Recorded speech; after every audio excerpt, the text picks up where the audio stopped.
New York City, 1976.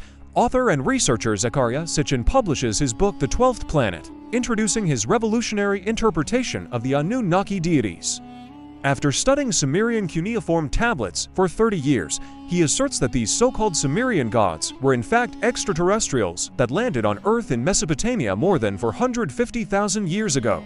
According to Sitchin's translations, the Anunnaki both created human beings and also had a part in mankind's downfall when a great flood nearly destroyed all life on Earth. But why? What was the purpose of the Anunnaki's earthly visitations? And why did they create the creature known as man?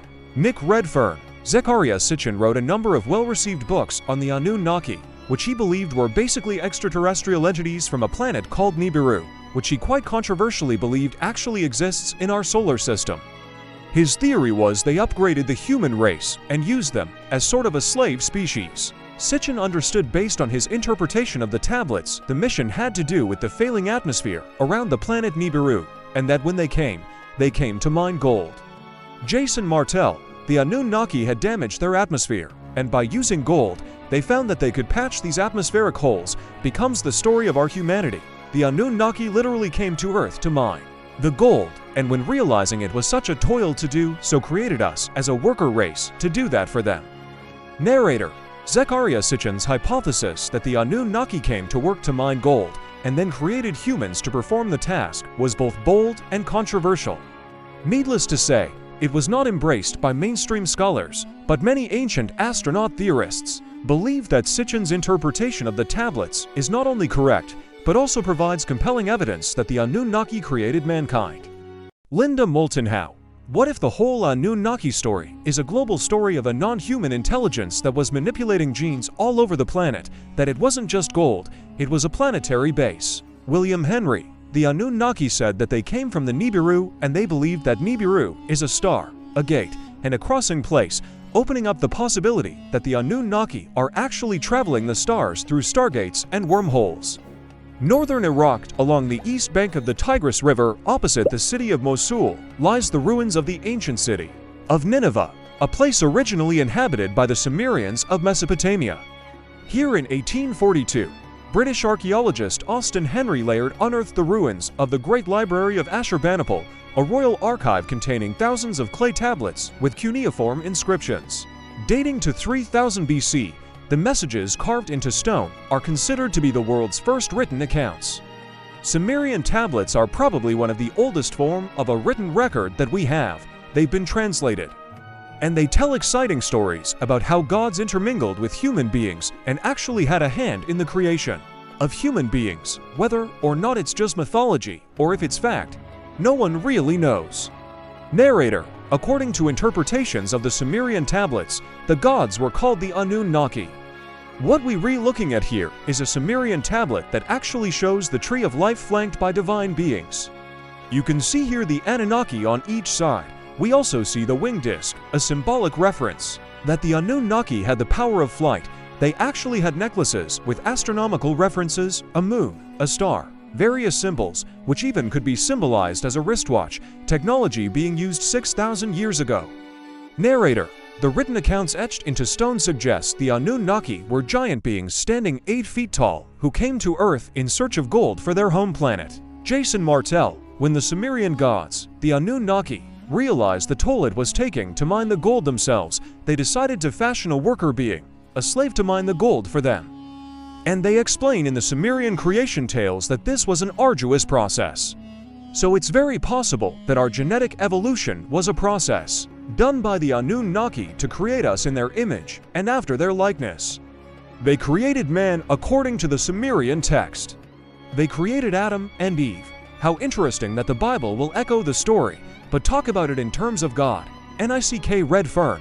It's almost like these highly advanced creatures were acting as teachers. And certainly, Sumerian culture and mythology is full of stories of receiving visitations from these mysterious higher entities that, bestowed wisdom and fantastic ideas and concepts. And you have to wonder, is this just down to myth?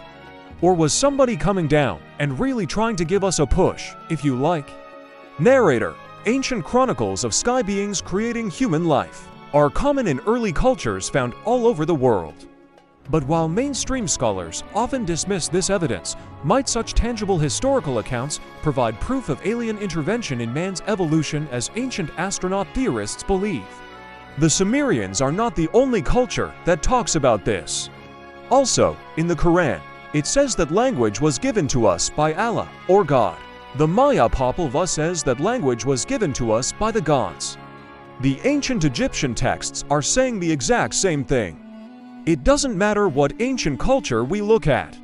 They all say the same, that language was a gift from the gods. We should finally come to grips with the idea that extraterrestrials had something to do with our development. Narrator: prior to the use of early systems of writing, ancient people carved symbolic communication into stone called petroglyphs. The oldest date to about 10,000 to 12,000 years ago. According to ancient astronaut theorists, petroglyphs located in the American Southwest link the prehistoric ancestors of the Zuni and Hopi tribes with star beings. Interpreter: the first graphic expressions by humans were petroglyphs. That means symbols or figures scratched into stones. The Hopi Indians, for example, scratched petroglyphs into their rock faces that show people with radiating reeds, gods that descend from the sky. The Hopi Indians say that these beings are Kashinas, beings from space who came to Earth in aircraft who are not gods, but who brought them knowledge from another planet. We have the same phenomenon in Europe in Val Camonica. We have it in Asia. We have it in Brazil. When we look at the fact that all around the world, we hear similar legends of people from the stars coming down and having a profound impact on the people of this country or that particular culture, all in broadly similar time frames. You know, we're seeing a pattern developing. And it's difficult to dismiss that that pattern is suggestive in our ancient past creatures came down and interacted with us and maybe manipulated us to become the people we are today. The Lascaux Caves, southwestern France, discovered in 1940, near the village of Montagnac. This cave complex is covered in Paleolithic paintings dating back more than 17,000 years. Anthropologists believe ancient shamans used these subterranean chambers to perform sacred rituals. And curiously, among the many Ice Age animals that are depicted on the walls, there is a strange creature that has the body of a man and the head of a bird. The technical term for such a creature is a therianthrope. And that's from the Greek therion, which means wild beast, and arthropods, which means man. Clearly, these were not things that one encounters in everyday life. The imagery of cave art is best explained as the experiences that shamans undergo in a deep state of trance. When they return from the trance state, they then depict on the cave walls the visions that they have seen in this deeply altered state of consciousness. Narrator: the Birdman found in Lascaux is reminiscent of one of the Egyptian's most important gods, Thoth. It is also consistent with the depiction of the Sumerian sky gods, the Anunnaki. But is it mere coincidence that these shamans are encountering the same types of beings while in a trance that the world's earliest civilizations depicted as their gods? David Wilcock voiceover. In all of these different indigenous cultures around the world, there are remarkable similarities of what types of beings people claim to be meeting when they go out of body. This suggests that in the dream plane and in the shamanic state, there is, in fact, a real place that we are going and real beings that we are encountering when we get there. This is where the ancient astronaut theory suggests that they were the same teachers, the teachers that went to all the ancient cultures and brought them the basics for what we've accomplished today. But there was a big noticeable change in human behavior around 40,000 years ago, exactly at the time that our ancestors begin to manifest the first amazing cave art. But what is clear is that it is not a coincidence that at the moment that the cave art begins, we also witness, in the archaeological record, a radical change in human behavior.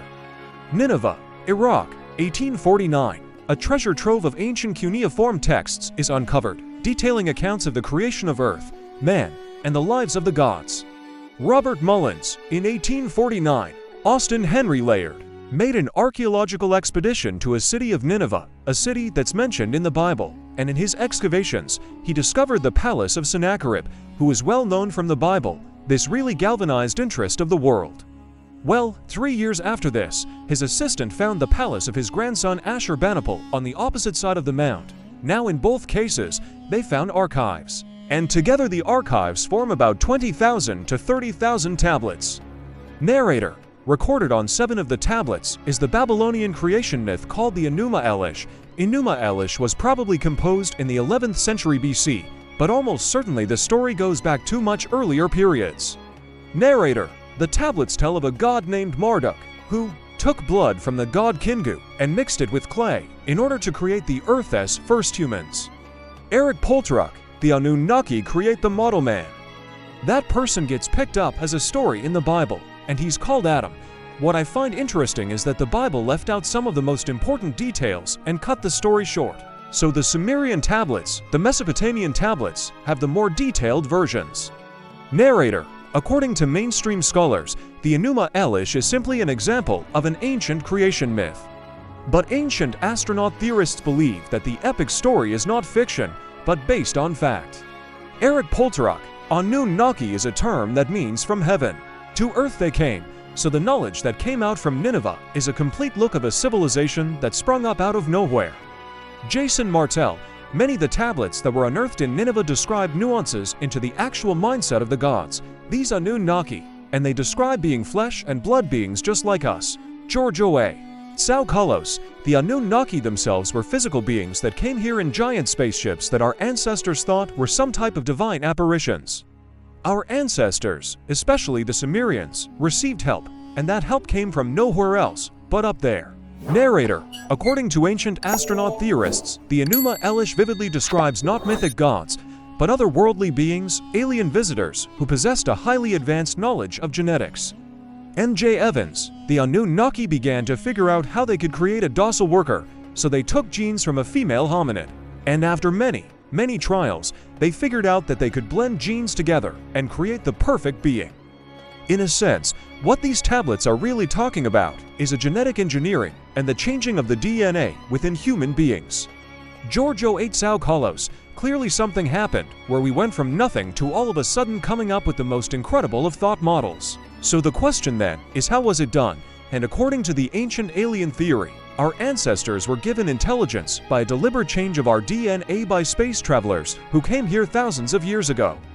Narrator: from the mysterious statues of Sierra Leone to the Dogon tribe of Mali ... and the Babylonian worship of Dagon ... to the Japanese stories of dragons and the curious Dagu figures ... According to ancient astronaut theorists, there are eerie similarities between ancient cultures that indicate they were all visited by the same extraterrestrial beings. ... From Sirius B if there were beings from the Sirius star system. ... They may have come for a short period of time. They may have been harvesting metals. They may have been harvesting genetic material, and then they go. Narrator: but is there any physical evidence? For some, the presence of a chromium sphere inside a statue estimated to be 17,000 years old and ancient figurines that appear to depict spacesuits are proof enough. But could there also be actual artifacts from another world? Narrator: among the people of Sierra Leone, local legend has it that when their Nomoli gods fell from heaven, part of the sky turned to stone and rained down with them. These strange blue stones, called sky stones, have been found with the statues. And at first archaeologists thought, okay, it's just blue stones, but when they analyzed it, they couldn't figure out how these had been made, too. Although the people in Sierra Leone felt that they were actually pieces of the blue sky that fell with the Nomoli. Narrator: if these mysterious blue stones are really connected to the legend of the sky turning to stone and raining down on the earth with the arrival of the Nomoli, what could they be? Some type of protective covering for an alien spacecraft? Pieces of a heat shield, perhaps, like the tiles that covered the bottom of the space shuttle? And if so, might further scientific examination of them support the idea that the Nomoli were actually extraterrestrial visitors, perhaps from the Sirius star system, Seattle, Washington?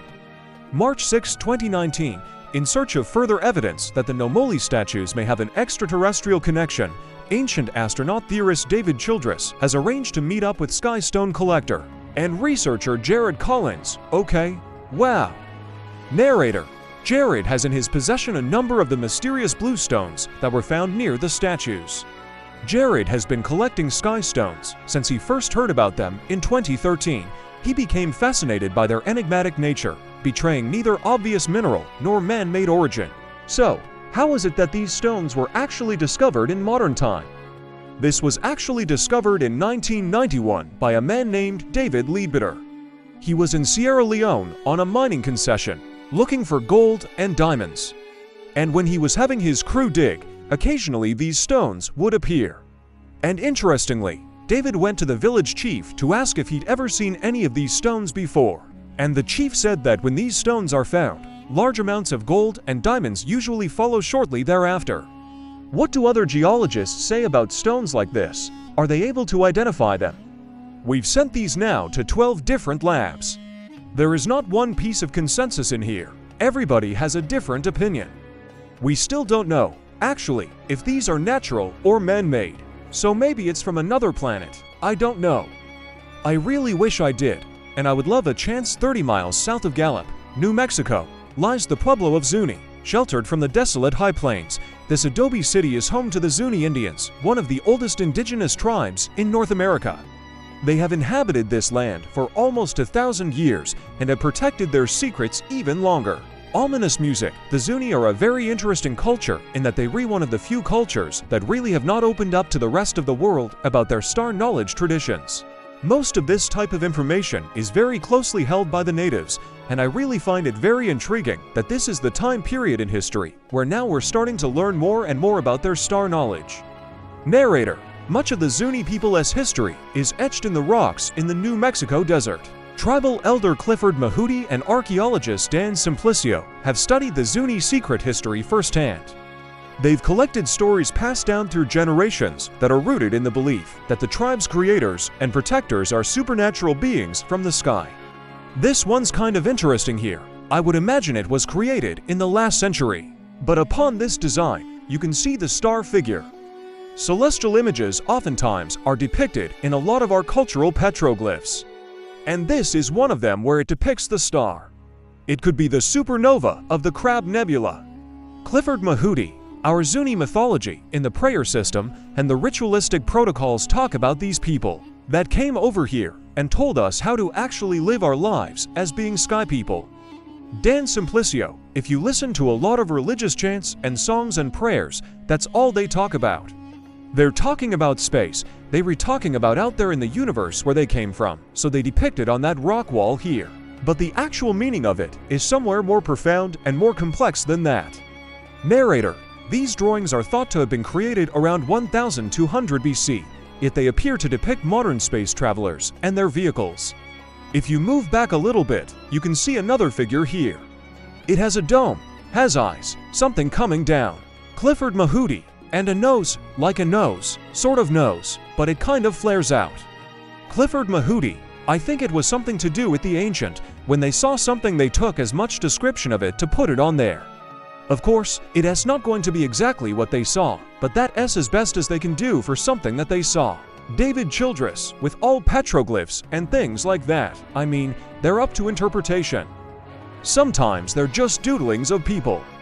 But other times, they may well be actual descriptions and depictions of some kind of god from outer space, some ancient astronaut.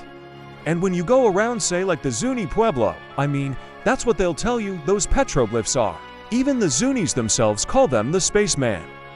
Dan Simplicio. This one seems to have legs coming out like that, and it has a broad diamond-shaped body. It probably with a greater head, chopped off here. That's very different looking than humans are. Clifford Mahudi. Now, usually they're called the UFOs, but in the Zuni way, we've always been taught that they're the keepers of the upper world, which means space. They're the sky people, beings that are of the extraterrestrial origin, and this is still within our mythology and our religious practices today. Narrator. Valcamonica, Italy, June 13, 2019. Ancient astronaut theorist William Henry has traveled to this UNESCO World Heritage Site to investigate the area's mysterious petroglyphs. Hi, I'm William. Nice to meet you. Pleasure. Narrator. Joining him is Luca Girelli, the head of the Valcamonica Historical and Anthropological Society. This place is massive. I'm ready. Let's go. Henry. I'm here at Valcamonica because it is a treasure trove of images from the ancient world that have been well documented and studied by scholars. They don't agree on the meaning of the images, but some of them are very open-minded to the ancient astronaut theory. Narrator. Luca leads William to an area with a panel of ancient petroglyphs that appear strikingly familiar to modern eyes. Wow. Oh, look at that. Spaceman. Exactly. Look at the helmet. Jirelli, astronaut. Right, it's like he's glowing. The Communion Rose. Wow. Narrator. Archaeologists call this mysterious object the Communion Rose because of its flower-like shape. While its exact meaning is lost to history, some believe it to be a religious symbol or a representation of the movement of the stars. But ancient astronaut theorists suggest it might also depict something else. The vessel that brought these helmeted figures to Val Camonica, Lucca, that looks like a spaceship. It's like you look up in the sky, and you would see this kind of twirling, spinning ship in the sky. It seems to me, just looking at it, they are trying to talk about beings coming from other worlds, maybe to this place. Tell me about that five-pointed star, Sometimes the stars mean energy, like energy from the stars would come to this place, or star beings would come to this place. Yeah. Okay, so this is like a newspaper then. It says, this was in the sky above us at some point, and this spaceman came down, and maybe met the Communion people. Narrator. According to ancient stories, the nearby city of Turin was founded by a character from Greek mythology called Phaethon, who came to Earth from the stars. Legend states that Turin was founded by the god Phaethon, who is a son of the sun god Helios, and in the myth of Phaethon, we learn the story of how he descended to Earth in a fiery chariot ... perhaps crashing into Mount Musin. This also led to something fortuitous, because he brought gifts to this place, he had great skills, was a metallurgist, and taught this to the local people. Childress, when we look at myths, such as the myth of Phaethon, here is really the story of a UFO landing on a mountain and interacting with the locals. Henry, when we look behind this myth of Phaethon, perhaps this is what we're also seeing at Val Camonica.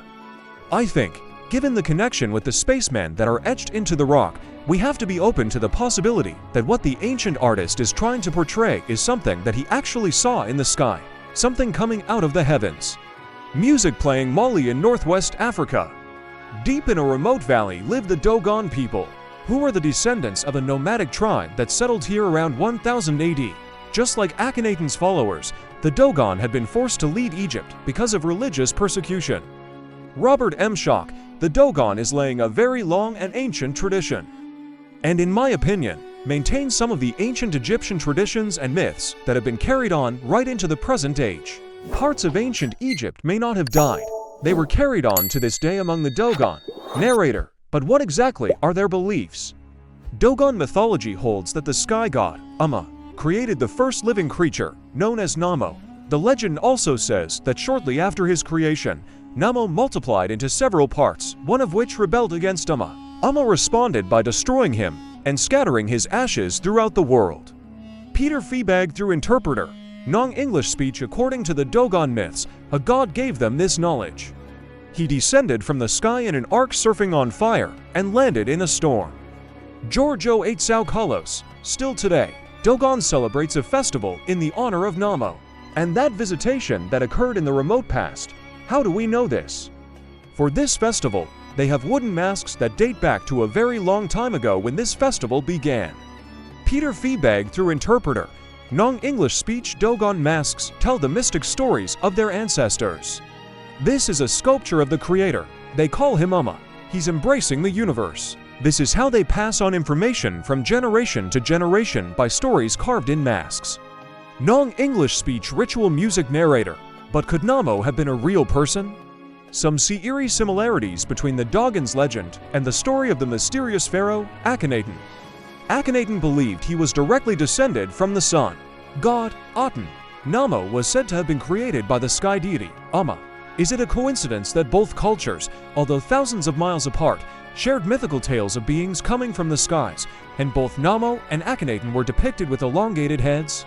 Is it possible that these legends were based on real events? Peter Feebag through interpreter. Non-English speech. The Dogon dwell in the central plateau region of Bandi Agara. Their knowledge is centuries old, and their priests have been sharing it with chosen individuals only. Non-English speech. In the 1920s, French anthropologist Grial and ethnologist Dieterlen visited the tribe and were invited to share their secrets. Non-English speech narrator. But one secret stood out. The Dogon claimed that their god, came from a specific star in the Sirius constellation, the same place where the ancient Egyptians believed their god, Osiris, was born. This star, which modern astronomers refer to as Sirius B, the Dogon called Potolo. But what baffles experts is that the star is so far from Earth, it's impossible to see with the naked eye. Robert Bauval, I was very intrigued by this, by the way. I mean, the Dogon should not have known about the existence of this star. Sirius is the second nearest star from our solar system. It's 8 light-years away. In fact, it's not even visible with standard telescopes. It was first literally seen and photographed in the 1970s. Giorgio Tsoukalos, modern science has corroborated that Sirius B does indeed exist. Problem is, the Dogon knew about this before modern science corroborated it. I mean, that's spooky. Narrator, measurements taken with the Hubble telescope in 2003 have confirmed that Sirius B is what's known as a white dwarf, were partially burnt out with extremely dense mass. Although it is smaller in size than Earth, it's estimated to weigh 8 times as much as our Sun. But how did the Dogon acquire this ancient knowledge of astronomy that seems to be centuries more advanced than that of modern science?